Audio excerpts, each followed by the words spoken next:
My name is Amy Bergstrom, and I am the Chief Diversity Officer here at the College of St. Scholastica. One of the things that this position does is it really brings strategic leadership, if you will, around equity, diversity, and inclusion. I'm an enrolled member of the Red Lake Band of Ojibwe. My father is Swedish and German.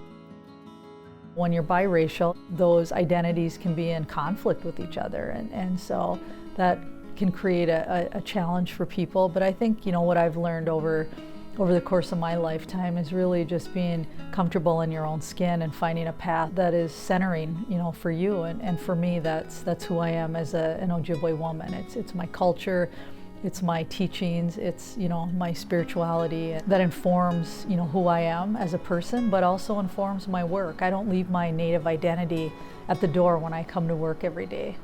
I come here as an Anishinaabe woman. I have my bachelor's degree from the University of Minnesota Duluth. I have my master's degree from Harvard University and my doctorate from the University of Minnesota Twin Cities campus.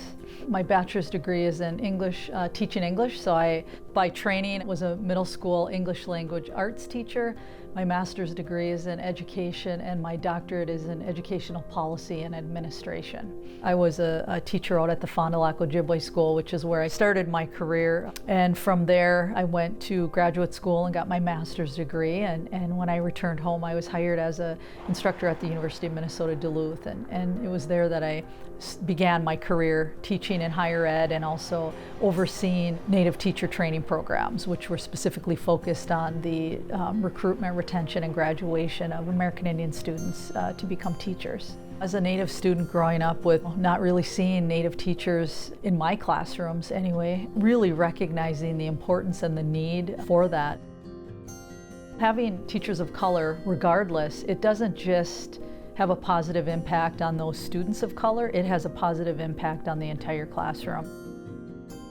I bring a lens that not only is a historical lens to how we think about education, but also an inclusive lens. How do we make sure that we're inclusive and open to all in that experience? I was hired in the summer of 2010. One of the first things that we did in tandem with restructuring the office was also to elevate our Inclusive Excellence 2025 plan. It's my job and to put that plan into place and to update it. It's a living, organic document.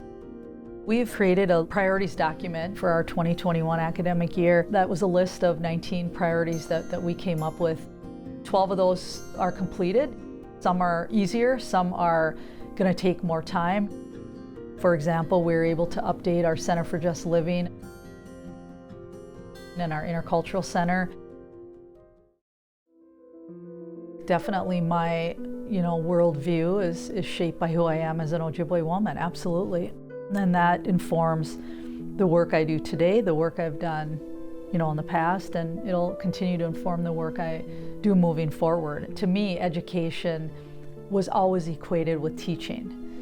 And as I've gotten older, I've expanded, the definition, if you will, of teachers. I think that, many of us, if not all, are teachers in some capacity. But early on in my career, that definition of a teacher was that formal definition: be in a classroom, lead a group of students, so forth.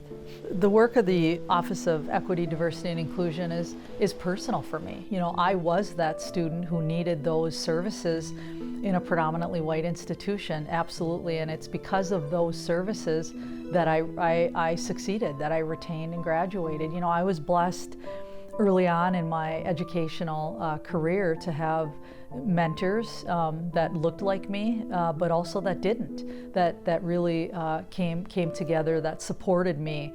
And so absolutely, I know what it's like to be that student who needs that safe space to help persevere and to be successful.